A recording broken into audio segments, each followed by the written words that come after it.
Hello and welcome to Rajya Sabha TV. You're watching Question Hour, a show where we get you questions asked by the members in the upper house and replies given by the ministries and their departments. I'm Rajat Kain. I'm joined with my colleague Kriti Mishra. Thank you so much, Rajat. And we hope that all our viewers are taking good care and keeping fit and healthy. Well, we hope the same. And Kriti, Question Hour is extremely important, or to say essential part of parliamentary democracy, where the government gets to tell the House as to what they are doing for common, ordinary citizens of the country through their schemes and programs. Broadly speaking, there are three categories of questions. First is starred, unstarred and short notice. Now, starred are the ones where replies are given directly on the floor of the House. And unstarred questions are those questions of which written replies are given by the government. And our show focuses on all the important unstarred questions asked by the members of the upper house during the previous sessions of Rajya Sabha. So Rajat, let's begin the show. Well, the first question of this edition of Question Hour that was asked by member Rajeev Chandrasekhar from Ministry of Communications. The member asked whether the government strategy and roadmap for 5G allocation and what is the current status of 5G technology in India. While giving a specific reply to this question asked by member Rajiv Chandrasekhar, the government says that an inter-ministerial high-level forum for 5G India 2020 was constituted in September 2017 to articulate the vision of 5G for India and to recommend policy initiatives and action plans to realize this vision. The high-level forum submitted its report titled as Making India 5G Ready in August 2018. Based on that report, the government is creating an enabling framework for deployment of affordable and secure 5G services in India. Now, the radio spectrum and the telecom licenses awarded by the government are technology neutral and can facilitate deployment of any network or services. The government has also sought the recommendations of TRAI on the auction of spectrum in various bands, which includes the newly allocated band from 3,300 MHz to 3,600 MHz. And the recommendations received from TRAI has been accepted by the Digital Communications Commission. The 5G services are expected to be introduced gradually and once to a full range of services as ecosystem and demand for services grows pan-India. And joining us on the Question Hour show is Rajya Sabha MP, Mr. Rajiv Chandrasekhar. Mr. Chandrasekhar, welcome to Rajya Sabha Television and thank you so much for joining us in this era of social distancing through this virtual platform. No, look, I think really there are two very important aspects of technology that are clearly very, very important from a point of view of the future of technology in India. One is the strategy that the country adopts for 5G, introducing 5G, and the other is the whole data protection and privacy angle. Both those issues are tremendously transformational in terms of what the technology landscape of this country would be going forward. And both these are very important issues, and that is why in the last session I asked this question, because there was a feeling that there were some people who wanted these decisions to be rushed through, and I'm glad that the government responded in the way that it did. And as you know, that our show focuses on all the important unstarred questions asked by the members of the upper house in the previous sessions. And talking about the last session, you asked a very pertinent question about rollout of 5G services in India. Your take on the entire matter? No, look, I think the Indian consumer is ready for anything that is good, anything that is innovative. 5G in particular is a very important phase in the evolution of wireless technologies, because 5G is not just about increasing bandwidth or saying that you will get 4 Mbps instead of 2 and you will get 8 Mbps speed, faster download. 5G it alters the entire landscape of the internet in India, and it creates a whole dynamics in terms of Internet of Things and so on and so forth. So in my opinion, the Indian consumer is ready, but I don't think the Indian industry and the Indian operators are ready, because there are so many important issues that we need to get into before we introduce 5G into the country. The whole issue of technology security, you refer to that, the entire issue of the long-term technology perspective for this country, what are the issues of regulation, what are the issues of competition. So there are many, many basic issues of principle and fundamental principle that have to be addressed at the government, parliament, and the regulatory, and of course the telecom operator industry per se, before the consumers can get hold of this technology. I have absolutely no doubt the consumer and the industry, especially the startup innovation ecosystem in India, would really do a great job and would enjoy 5G and these new technologies considerably. Well, the government has also enumerated several steps taken in this regard. But tell us, is India ready for 5G services now? Look, I think people tend to think 5G is just a normal number that is attached. As we saw, 2G become 3G, 3G become 5G, 3G become 4G, and 4G will automatically mean 5G, and therefore 5G is just faster internet. But 5G is much more than that. 5G, in a lot of ways, changes the way the internet operates. And because of its high throughputs and low latency, it creates an entire new set of internet businesses and a whole new ecosystem of businesses and activities that doesn't exist with and cannot exist with 4G and 3G. For example, the Internet of Things. For example, artificial intelligence and machine intelligence.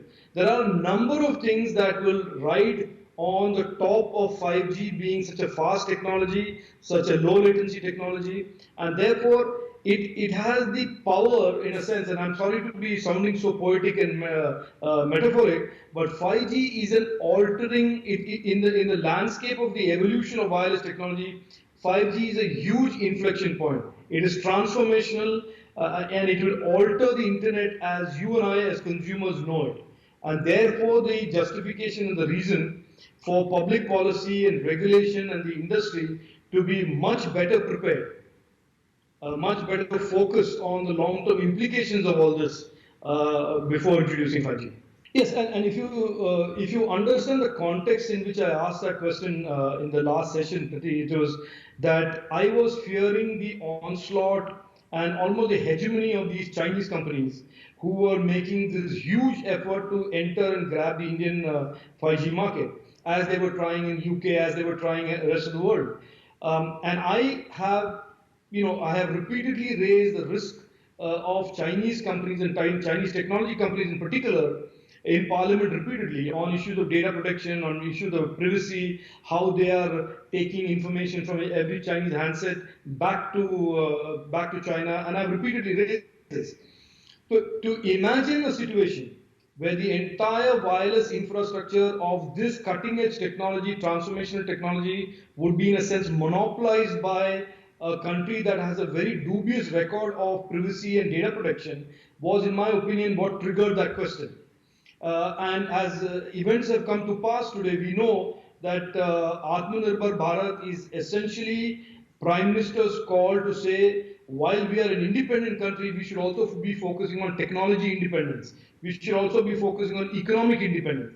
And I think it is a very important aspect of the discourse around technology that India is going to be one of the largest consumers of technology in the world, just by our population alone. And therefore, the technologies that Indians use and Indians consume must have some bearing in terms of the technologies produced here. We must have capability. We cannot be consumers of technology. We must also produce technology. We must design. We must innovate. So I think the Atmanirbhar Bharat call from our Prime Minister is very, very relevant and even more relevant in the technology space. And I think the 5G debate, which a few of us were doing single-handedly some months ago, now is a debate and discourse that is going to be driven by the Prime Minister's vision that India must have its 5G. India must create capabilities of 5G that our operators use. Lastly, Mr. Chandrasekhar, amid the clarion call for Atmanirbhar Bharat, what would advent of 5G services in India mean for the indigenous industries?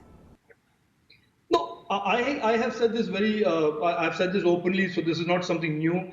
I believe that India and the government of India and the various departments within the MeitY and the Department of Telecom must now start focusing on research, must start focusing on development, must focus on the actual core design around telecommunications and wireless.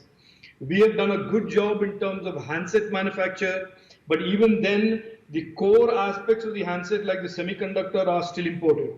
So we have to now move away from being a country that consumes technology and becomes a country that produces high technology.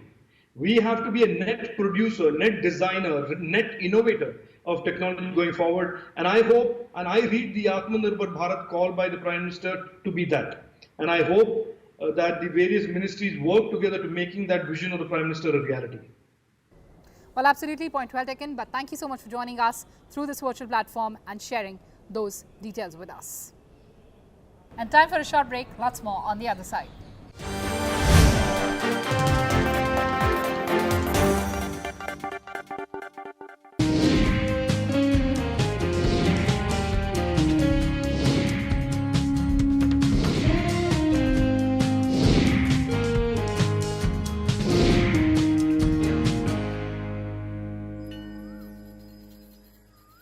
अरे Bablu, lockdown खुलते ही टहलने निकल पड़े।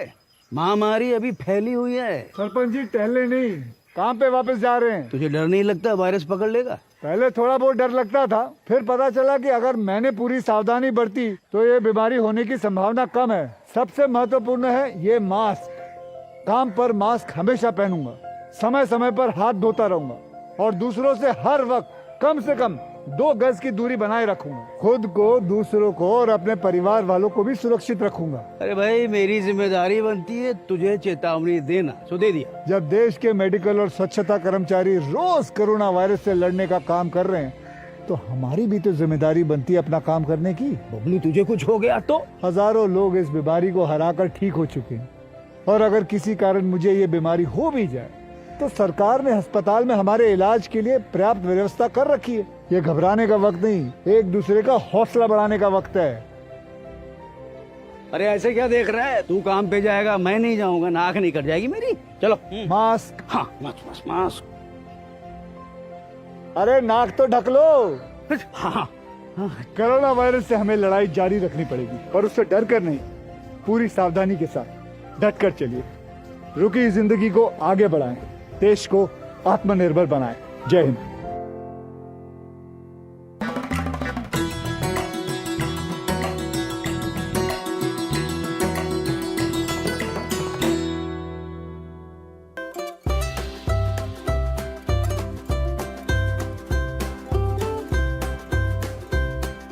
Delhi for centuries has nurtured many kingdoms and rulers. These kingdoms have left us several significant monuments with an incredible history to tell. Among these monuments is one which is in the midst of posh bungalows in Horse Khas area, the Chor Minar.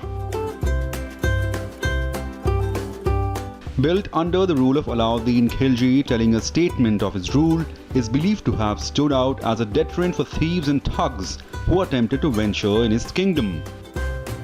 Built in 13th century, the pillar is made of rubble masonry and stands at the center of a platform. Each of the 4 sides of the platform has 3 arched recesses with a doorway on one side leading to a spiral staircase.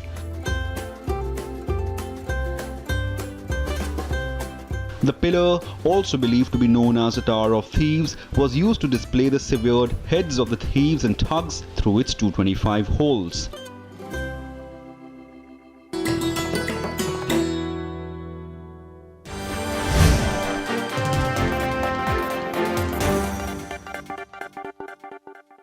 Welcome back. You're watching the Quest Now show. And moving on to the next question that was asked by 2 members, member Dharmapuri Srinivas and member TG Venkatesh. And this question pertains to the Ministry of Fisheries, Animal Husbandry and Dairying. And these members have asked the government whether it has taken note of the problems being faced by seafood exporters as they compete in the international arena. Well, giving a detailed response to this query, the ministry said the government is taking various measures to address issues of seafood exporters wherever feasible. Now, based on information received from concerned agencies after the listing of 14 establishments by European Commission on account of presence of banned antibiotics in the seafood consignments exported to European Union in 2017 and 18, Export Inspection Council or the EIC has been pursuing the issue at various platforms with European Council, who has agreed to permit the sea-caught fishery products to begin with. Now, to prevent the use of banned antibiotics in aquaculture and their detection in export consignments, a number of measures have been taken through state governments, the Coastal Agriculture Authority, Marine Product Export Development Authority and the EIC. Now, in case of market access related issues in fisheries sector, Need-based interventions are made appropriately with important countries. Besides realizing the immense scope for development of fisheries and aquaculture, the Department of Fisheries is implementing an umbrella scheme of blue fisheries and aquaculture. The Department of Fisheries is implementing an umbrella scheme of blue revolution, integrated development and management of fisheries with an outlay of rupees 3,000 crore for 5 years since 2015 and 16 for a focused development and management of fisheries sector and to increase both fish production and fish productivity from aquaculture and fisheries resources.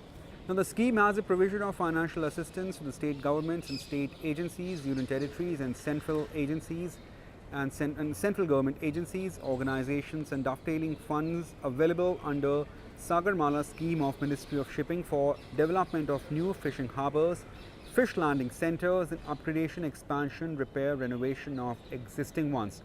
Now, besides, the government has created the Fisheries and Aquaculture Infrastructure Department Fund during 2018-19 with a fund size of 7,522.48 crores spreading over 5 years. The further government in its Union Budget 2019-20 has announced a new scheme, the Pradhan Mantri Matsya Sampada Yojana for focused development of fisheries sector. Well, moving on to next question that was asked by member PL Punya from Ministry of Agriculture and Farmers Welfare. The member asked about whether it's a fact that no experiment has taken place after use of BT cotton in agriculture sector and what are the details of efforts made by government for new experiments in the agriculture sector. And giving a detailed reply to this question, the government says that new experiments on basic research and development work on genetic engineering or GE in different crops is going on in the country in agriculture sector after the release of BT cotton. The government further says that Indian Council of Agricultural Research and Department of Biotechnology are supporting the programs which focus on capacity building, infrastructure creation, knowledge generation and product development through new experiments.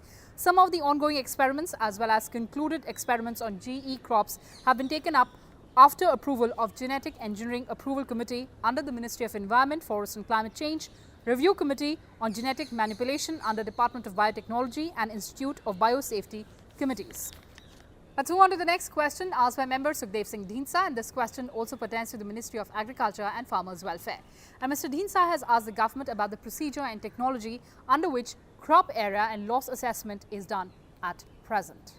Well, giving a detailed response, the ministry said that agriculture being a state subject, the state governments employ various measures for assessment of crop loss in the event of natural or other calamities. Now, in order to assess crop area, the Directorate of Economics and Statistics, Department of Agriculture, Cooperation and Farmers Welfare is implementing an umbrella scheme of integrated scheme on agriculture census, economics and statistics. The schemes has three components. First, timely reporting schemes. Second, establishment of an agency for reporting of agriculture statistics. And thirdly, improvement of crop statistics. Now, for the assessment of area coverage, a comprehensive scheme has been laid down in each state and union territory. For assessment of area coverage, a comprehensive system has been laid down in each state and union territory. Under the above scheme, the primary worker of Revenue Department, that is Patwari or Lekpal, visits each field, survey numbers and record the crops sown and area during Kharif as well as Rabi seasons. Now, sample of 20% villages is selected in such a way that over a period of 5 years, all the villages in states and union territories are covered. Now, in order to assess the crop loss, and the states have reported to use various methodology and technology. Now, these include the physical inspection of site and land record verification by the officials of the states to conduct Girdawari by State Revenue Department in case of any natural calamity. The crop damage due to occurrence of natural calamities like drought, flood, cyclone, pest outbreak is assessed field wise by conducting joint enumeration involving revenue and agricultural department officials. Now, state insure crops under schemes like Pradhan Mantri Fasal Bima Yojana, weather-based crop insurance schemes. Now, these schemes provide provisions for estimation of crop losses. To determine the crop losses, Joint Committee of the State Government and Insurer assess the loss using weather data, long-term average rainfall data, satellite imagery, supported by estimated yield losses at notified insurance unit level, based ground truthing using mobile application to assess extent of loss. Now, in addition, information or services of Mahalanobis National Crop Forecast Center, Indian Space Research Organization and State Remote Sensing Centers are also utilized for determination of losses and using satellite data.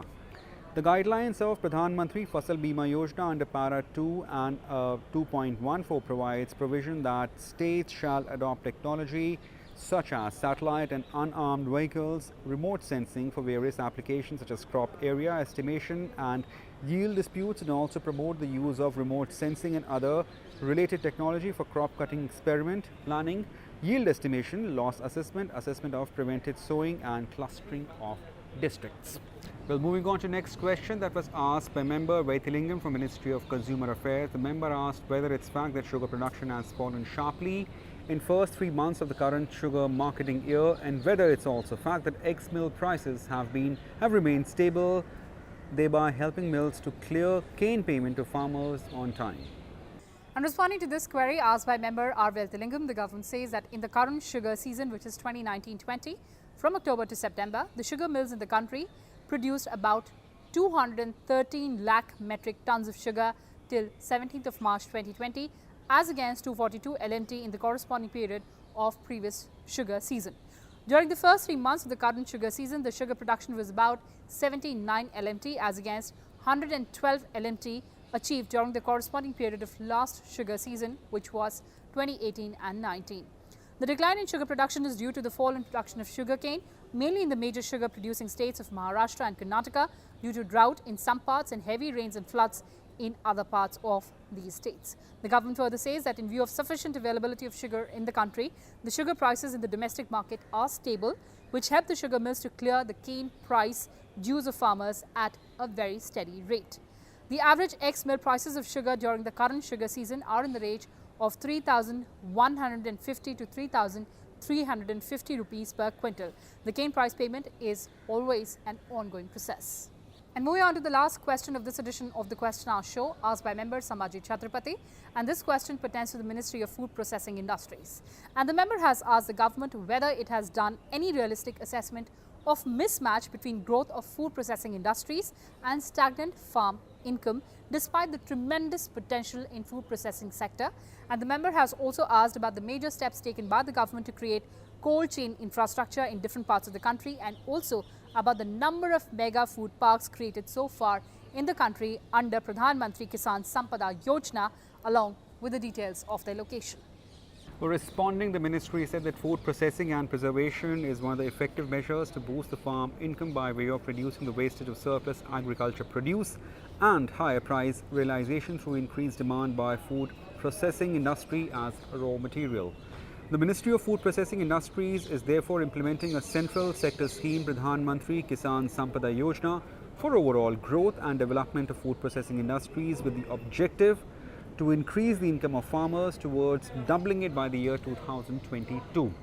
Now, no comparative assessment on growth of food processing industries and change in farm income level has been made. The Ministry of Food Processing Industries implementing the scheme of integrated cold chain and value addition infrastructure under Pradhan Mantri Kisan Sampada Yojana to provide financial assistance for setting up of cold chain infrastructure projects in the country. Department of Agriculture, Production and Farmers Welfare implements Mission for Integrated Development of Horticulture, under which the financial assistance is provided for cold chain infrastructure. And lastly, the ministry has sanctioned 37 mega food parks under scheme of mega food parks of Pradhan Mantri Kisan Sampada Yojana of 37 MFPs, that is mega food parks, 18 have been made operational. So Rajat, these were the important questions and answers in this edition of the Question Hour show. Thanks for watching Rajya Sabha TV, and keep following our channel on the online edition as well, that is on the YouTube.